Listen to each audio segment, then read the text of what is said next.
Today I'm doing a bouncy egg experiment. So all you need for this experiment is a container, some vinegar, and 1 egg.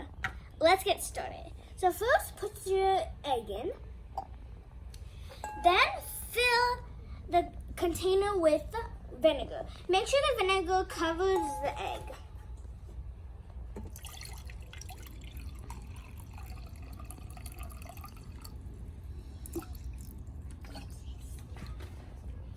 Now you need to wait for 24 hours for this egg can be bouncy. And it will also cook it too. I'm gonna try it. Bye guys, I'm gonna show you the next part later. Hey guys, welcome back to Fun Time with Kaylin. Today, I am gonna be showing you the part 2 of the bouncy egg. So we let it relax for 24 hours. And now, this is what the egg used to look like. And now this is what it looks like. If you guys can see that. So the egg is now squishy and wobbly.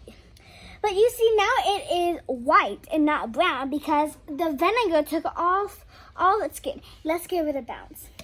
A bouncy egg! This egg can also cook your eggs.